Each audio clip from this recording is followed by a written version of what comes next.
Ilang araw na po simula nung sila'y pumasok ng ika-24 ng buwan ng Agosto. Ang buong property po ng Kingdom of Jesus Christ ay mga 30 hektarya or 300,000 square meters.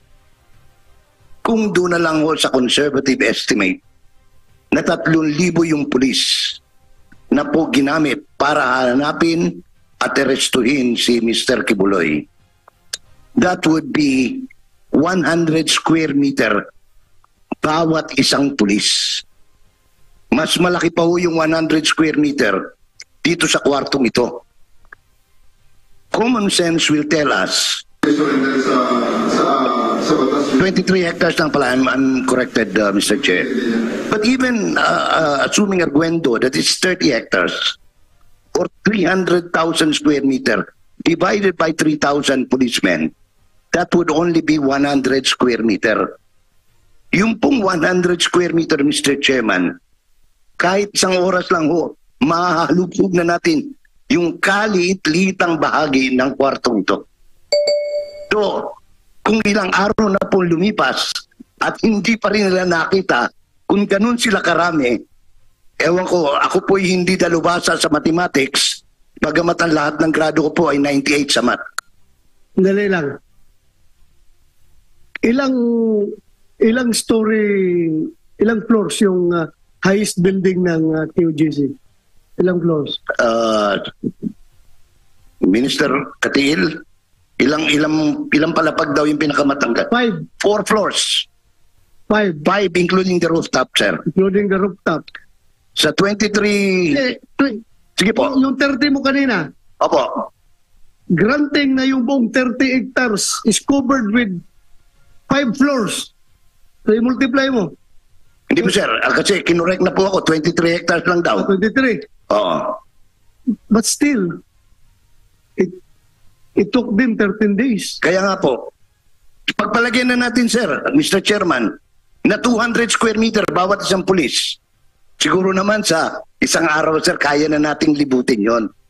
Ano po? Correct. Yun lamang pong manifestation ko, sir. Yeah. But again, we will receive their answer that they have reasonable ground to believe that Pastor Kibuloy is still there underneath the surface because of that heartbeat na ini-insist nila. So ngayon, after ng presentation nyo, after presentation nila, we will delve on that issue. Before we, my colleagues here are agreeing with me that before we disperse, before we suspend, I think, before we suspend this hearing, we can get the final assurance from the PNP kung hanggang ilang araw sila dyan. Dahil otherwise, if we will leave this hanging, this issue hanging, then masisira ang kredibilidad natin dito. Hindi lang kredibilidad ng PNP, kundi pati tayo. Pati itong committee na ito. Mawalan din ang kredibilidad dito. Deklaruhin natin ito ngayon. Before you continue, I would like to acknowledge Senator Bongo. You have the floor, Your Honor. Salamat. Magandang hapon po sa ating lahat. No? Kanina, nandun po ako sa inspection. Kaya lang po, meron po akong previous schedule na 3 weeks ago pa po. Biglaan tong pagpatawag ng hearing ni Senator Bato de la Rosa. Kaya sinamahan namin siya rito. Ang trabaho po ng isang senador ay hindi lang po isang mambabatas. Trabaho namin, legislation, constituency at representation. At ako naman nakikita nyo, Lunes hanggang Linggo po ako nagtatrabaho. Parang pingpong na tong buhay ko. At kung ano po makakatulong sa ating mga kababayan, no? Lalong-lalo na po dito sa Davao. Dahil ako, bata pa ako, maalala ko talaga noon pa. Tahimik tong Davao. Magulo to, mga early 1980s. Naging mayor na po si former president, former mayor. Tahimik na po ang buhay dito. And used to be known as the most livable city in the Philippines, no? Tahimik po ang buhay dito. At hindi po magiging successful yan, kundi po dahil sa ating mga kapulisan. Hindi magagawa ni Mayor Duterte yung trabaho niya kundi po dahil sa inyo. Kaya nga kanina nakita ko si General Torre. Naalala ko lang po, eto nasubaybayan ko yung career ng ating chairman. Ang posisyon na hindi niya nakamtan bago siya naging Chief PNP ay maging RD po ng regional office ng Region 11. Naging Chief PNP siya pero hindi siya naging RD. So napakahalaga po niya, no? Isa po yan sa pinaka-prestigious na opisina, regional director ng Region 11. Anyway, Mr. Chair and resource persons in attendance today, magandang araw po sa ating lahat. I speak before you today not just a mere legislator, but as a voice for justice, fairness, and the protection of human rights. Mr. Chair, sa isang demokratikong bansa tulad ng Pilipinas, napakahalaga po ng maayos na pagpapatupad ng batas.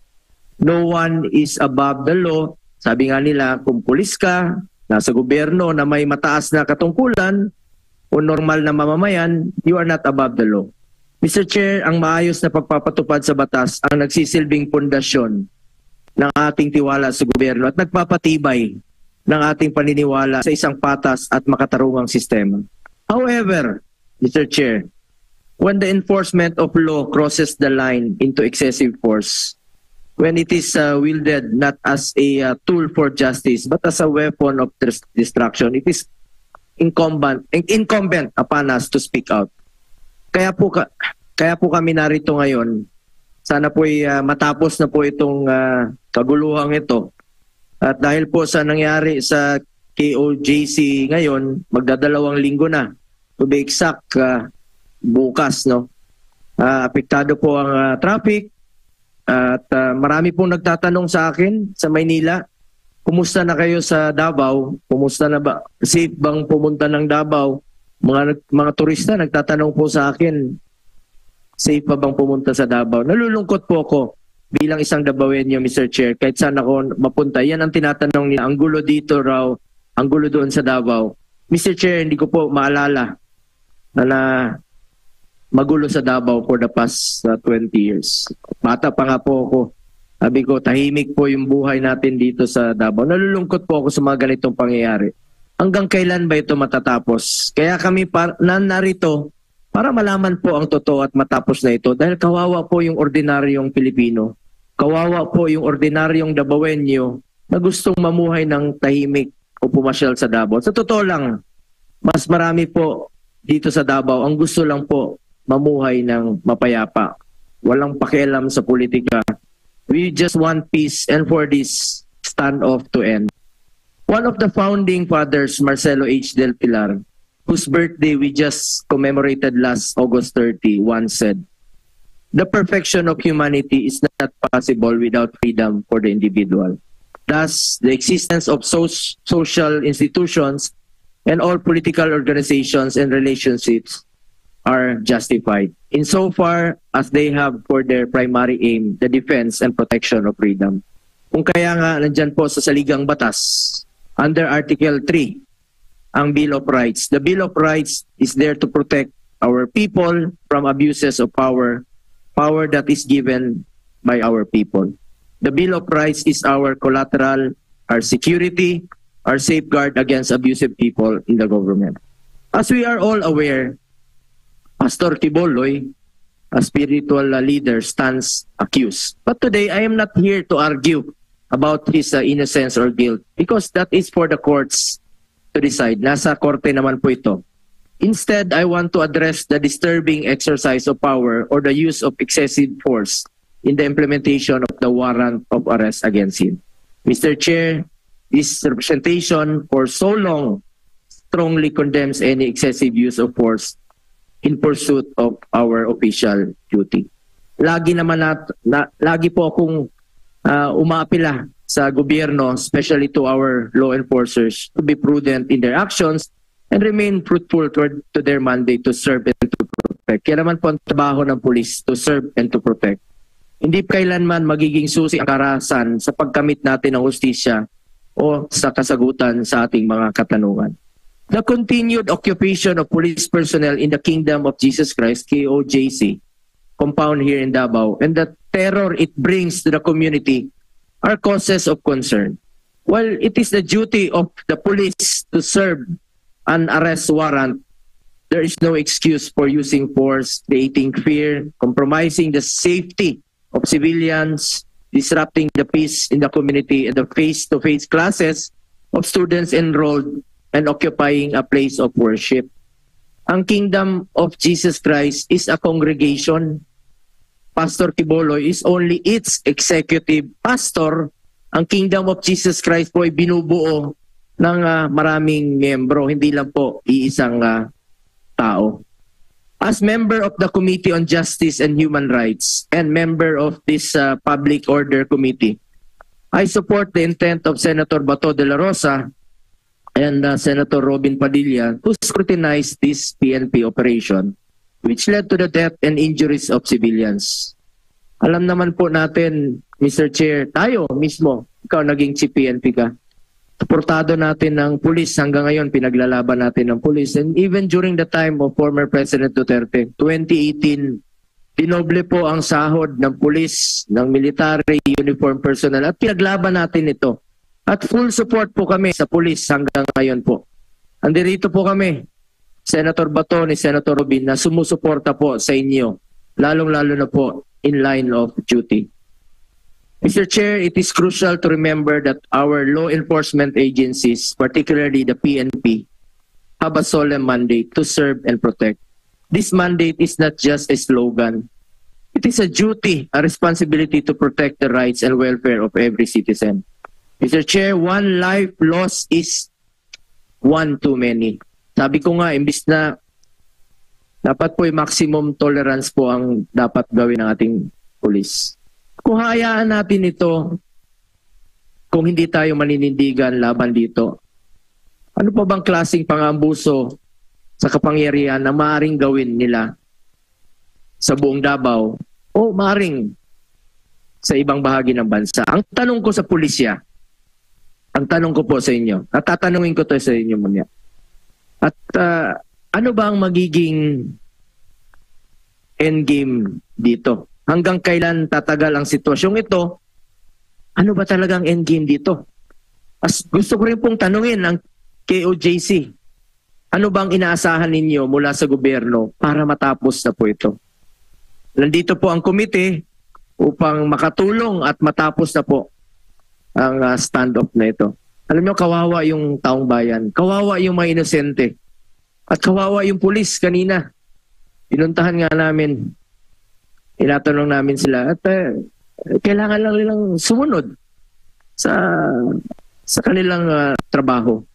Ang amin dito is kailan ba ito matatapos? Mas marami pong Pilipino ang gustong mamuhay ng tahimik. Maraming salamat, Mr. Chair. At isisingit ko na lang din po kanina kasi nag-discuss kayo to General Torre.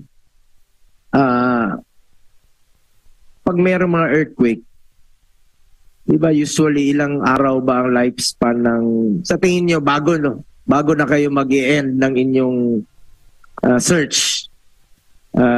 Pag mayroong bumagsak na gusali, halimbawa nung sa earthquake sa Baguio, ilang araw usually ang standard operating procedure na sa tingin ninyo tama na, wala nang pag-asang makita yun. At pangalawa, after 13 days, no, do you think sa tingin ninyo kung may tao talaga doon sa ilalim, magsusurvive ba yun sa ngayon? Paano siya magsusurvive? May hangin, may pagkain, may aircon ba doon? Sa tingin ninyo, ano pang pwedeng madidiscover ninyo doon sa ilalim? Kung meron talaga kayong hinahanap doon sa ilalim after 13 days po.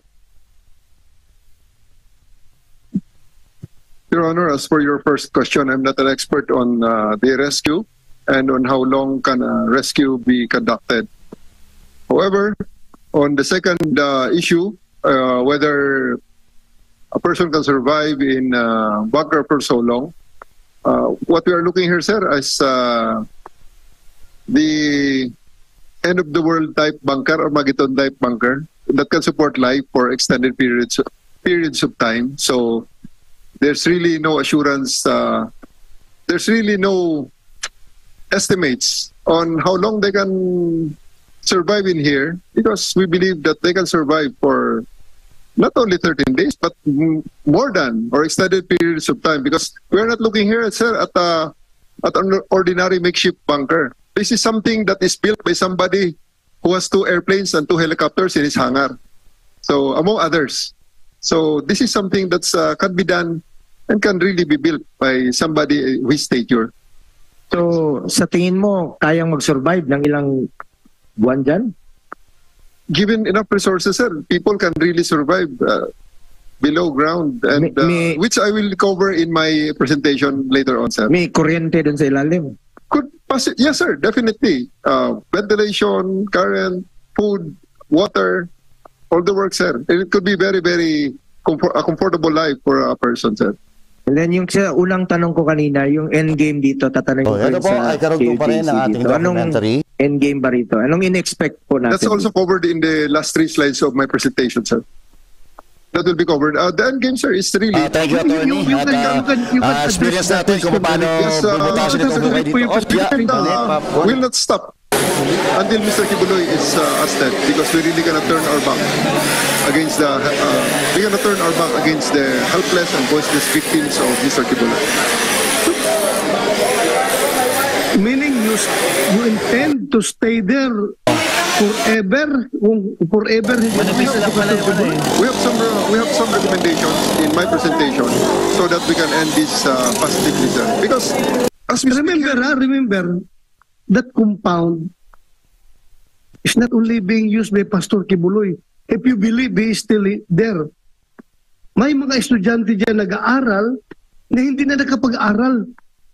May mga nakatira dyan na hindi na nakatira, pinalabas ninyo doon sa kanilang tinirahan. Sir, merong nag-worship dyan na hindi na nakapag-worship dahil nga sa presensya ninyo. So, you mean to say you are willing to sacrifice all these rights, all these human rights of these people because of your firm belief that Pastor Apollo Kibuloy is still there inside that bunker? Talaga naniwala ka na may bunker dyan sa ilalim? Yes, sir. Sir, if I may, sir. Yeah. We are this tenacious in serving these warrants because there are multiple warrants for this person. One of the warrants came out on August 8, 2024. Okay, you don't need to discuss those warrants. Alam na natin yung lahat. It is available in open source. But this is quite something. Ako mismo, I am appealing to Pastor Kibuloy if kung pupwede sana, kung gusto lang niya, I have been a law enforcer before I become a lawmaker. So obviously, my bias is on the side of the law. Since he is facing a warrant of arrest, I am encouraging him kung pwedeng isubmit niya sarili niya sa korte. Pero, again, nasa kanya yung decision na yan. He has all his personal reasons kung bakit ayaw niya mag-surrender. Alam ko yan. Pero, talaga bang desidido kayo na uubusin yung mga araw para lang makita siya dyan kahit na wala na kayo makita? Please allow us, sir, to... Magpagkantay dito. Magpagkantay. For a comprehensive answer, sir, please allow us to present our side in the presentation, sir. We will answer all of this. Okay. Senator Bongo, tanong ko kanina. Tinagot niya, ano yung... Nandiyan na kayo, ha? Na-miss ko lang yung saging dito. Tugba ng saging kaunta. Anong in-expect niyo pong endgame rin dito? Dahil as a Dabawenyo rin, gusto rin namin ng tahimik na buhay. Ang hirap. Airport, yan talagang isa sa unang daanan talaga ng mga bisita. Hindi lang taga Davao ang dumadaan dito sa Davao eh. Mga taga Cotabato, Region 12, dito yan sumasakay, from Region 10, from Caraga. Dumadaan talaga yan ng Davao. Naging sentro na po ang Davao City ng Mindanao. So ano pong endgame na ina-expect nyo rito? Since nandito yung komite, para sana matapos na po itong kaguluhang ito. Sir, if I may, we follow the law, sir. People versus Ratso, the Supreme Court said, sir, if you are only armed with an arrest warrant, that cannot be used as a reason to conduct an intrusive search. If there is a search that has to be conducted in cases of arrest warrants, the law requires that there must be a lawful arrest yet, no? And this lawful arrest must precede the search. The process cannot be reversed. What we are seeing here is a classic example of police officers guided by a general, Your Honor, who is conducting an intrusive search without a search warrant. And they are using a single warrant of arrest, or maybe he has many warrants of arrest, which he failed to show us, as a legal license to convert a property owned by a third persons, no? Not even one of the accused. Can we use this arrest warrant to conduct omnibus search, intrusive search, violate the freedom of worship, which is one of the preferred rights under the 1987 Constitution? Philippine Blooming Mills, we teach that to our students. And there must be clear and dangerous tendency test. There is the dangerous tendency test. There is clear and present danger. Yet they are preventing our clients from using the same. Are we saying that just because you have a warrant of arrest, you are now continuing your search there and violate even the most basic of laws, that in People versus Ratso, you can conduct a lawful search only if there is already an arrest. Ang proseso kasi hindi nababaliktad eh. Hindi mo gagamitin yung arrest warrant para mag-conduct ka ng intrusive search and unending and continuing. Their belief na reasonable belief daw, no? Yung reasonable belief, ang contemplation ng Supreme Court dyan ay may A1 ka information talaga na nandun sa isang particular area and defined. And you don't have to conduct a search, because if you will use an arrest warrant, no, as a justification. Alam mo, Author, I have to cut you short. You need not explain that to them. Alam nila yan. Thank you, Your Honor. Alam nila yan. Ako, magpaputol ako dito ng 5 kamay ko kung hindi nila alam yan. 5 daliri ko kung hindi nila alam yan. They know that. Alam nila yan. Search incidental to a lawful arrest. Alam mo yan. Kailang basic, advanced, OSIC, lahat yan pinag-usapan palagi yan. But I don't know. Why? Why? Please continue the endgame. Your Honor, Yung endgame nyo, anong ina-expect nyo rito? as an executive minister of the Kingdom of Jesus Christ, our rights are being violated. The missionary workers are suffering too much.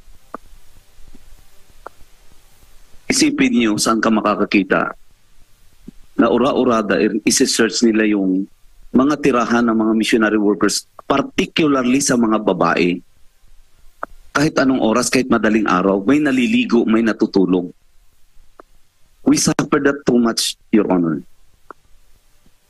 Hindi na kami makapagsamba. I even talked to Mr. Torre together with our lawyer. Nakiusap ako, saan ka makakakita na ang may-ari ng property nakikiusap sa mga intruder? I asked him, please allow us to use the cathedral even for tomorrow, because tomorrow is our anniversary celebration. It's very important for all of us. Many kingdom leaders lumipad para dito. And then, and Your Honor, General Torre, Marcelo, na tayo ngayon dito?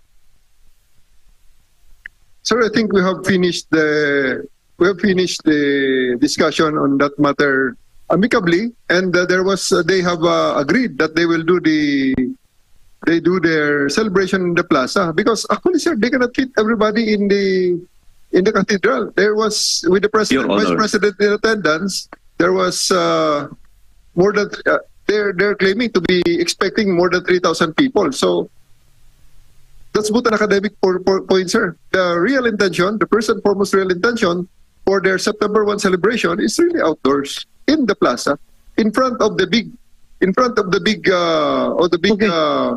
LED walls. Right. We're delivering the point, sir. Your Honor, ang tanong dito, kami kasi yung may-ari. Bakit ngayon kami na ang magpapaalam at magmamakaawa na gagamitin yung worship namin? Bahay namin yon. Private property po yun. Ang problema, nagpapaalam na kami sa pulis. Ano ba talaga to? Yung tanong nyo, totoo na ba? May martial law na ba talaga tayo ngayon, Your Honor? And the worst thing, Your Honor, kahit na yung podium namin, pulpit, hindi nila inalaw na ilabas.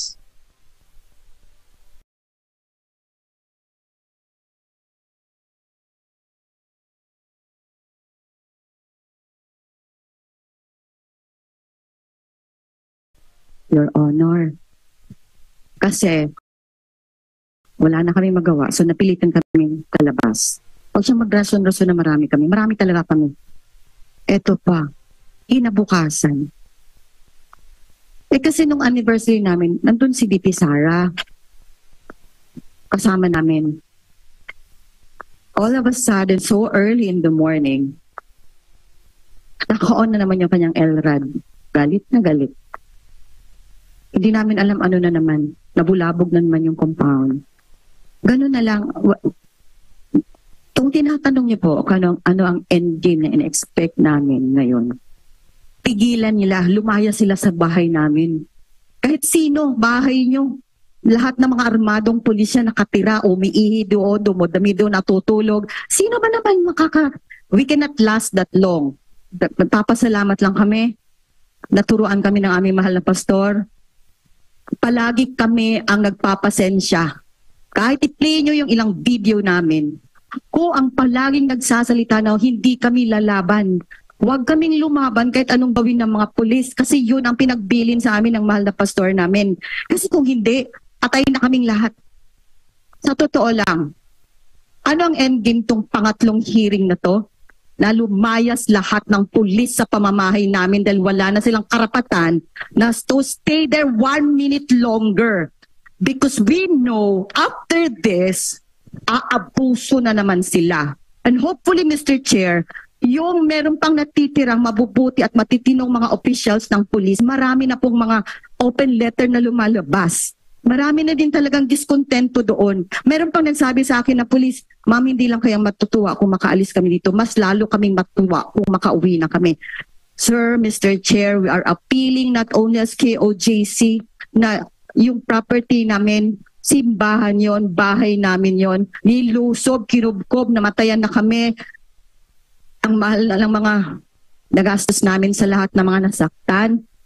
Ano bang nangyayari sa bansa natin? Ang pulis mismo who vowed to protect and serve the people and they have sacrificed their life for God, country, and people are now our oppressors. They are now killing us slow by slow. Araw-araw ganon. So, pag-uwi namin ngayon, nandun pa rin yung mga pulis, nandun pa rin mga SAP, pumasok na naman sila, bubuksan na naman nila yung butas kasi hindi itigil ang general na ito kung hindi niya makita doon sa lupa. Ano pa ba? Ano pa bang meron? Meron pa ba kaming pag-asa? Senator, mga lahat ng mga leaders natin at buong bansang Pilipinas, may pag-asa pa ba ang bansa natin kung mismo itong mga police abusive?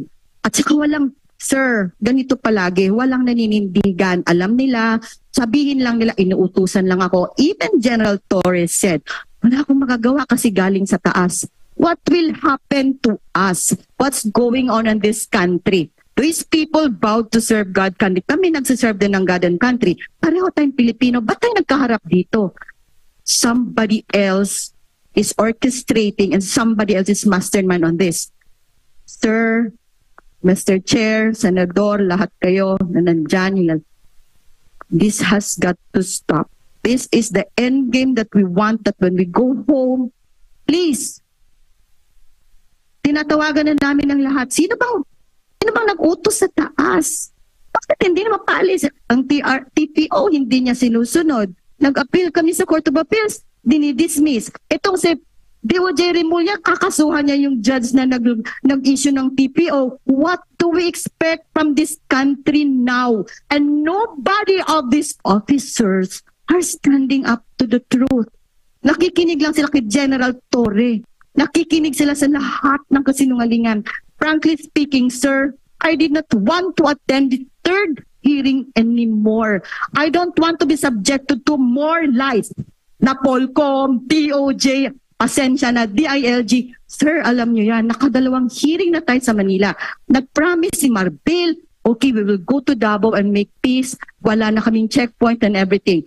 Eto na, pangalawa, si DILG Secretary, nag-promise din, di ba, sa harap niyo, sir, hindi po ko yung sinisisi. Pero sinabi niya yun sa Senado, aayusin niya. Kinabukasan, pupunta siya Davao. What happened, sir? Where are they now?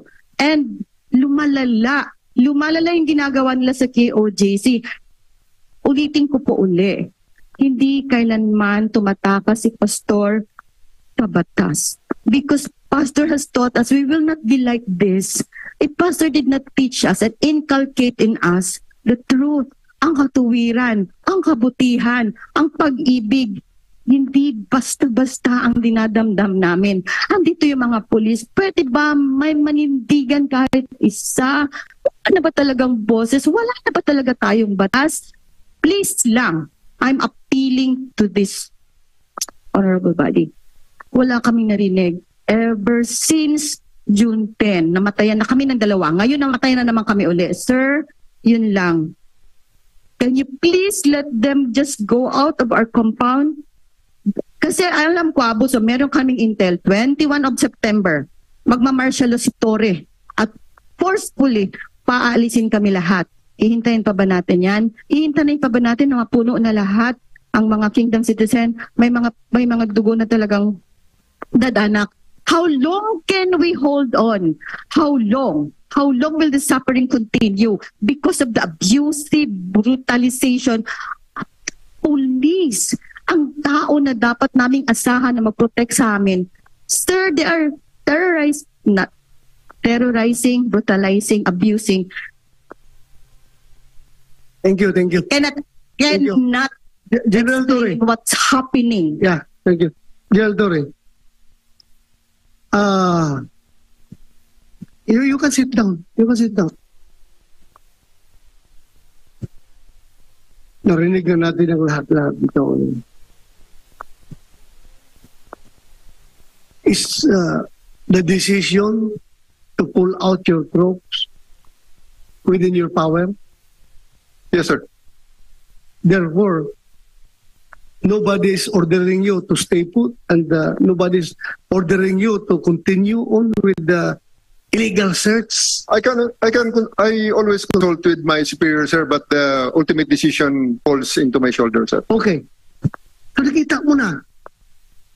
Narinig mo na lahat. Kaming tatlo ditong senador, we're appealing to you to please give these people peace of mind. Ibalik sa kanila yung property. Hindi mo kayang gawin yan? Before I give the answer, sir, can I make my presentation so that I can comprehensively address all the issues? Mamaya. Ngayon lang, tatanungin kita, when will you present your presentation? Kasi alam mo, ganito yan, Nick. Ganito yan. If the decision is within your level as the regional director, alam mo,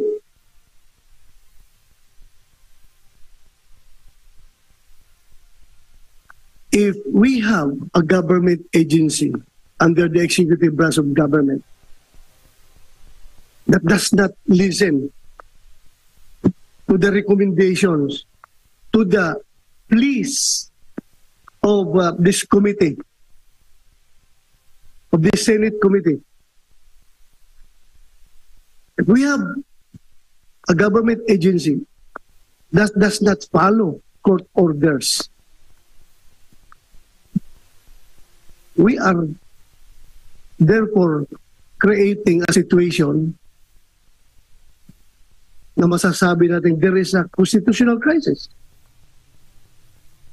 And are you willing to place your name as the very person that caused the constitutional crisis? I don't think that is applicable in this case, sir. If you will allow me, before to answer my question, to answer your question, before that, can you allow me allow me to present? To be very liberal to you. Thank you, sir. To be very liberal to you, even though you are not so liberal in interpreting court orders. Pero pasalamat kayo dahil nirevoke ng Court of Appeals yung TPO coming from RTC.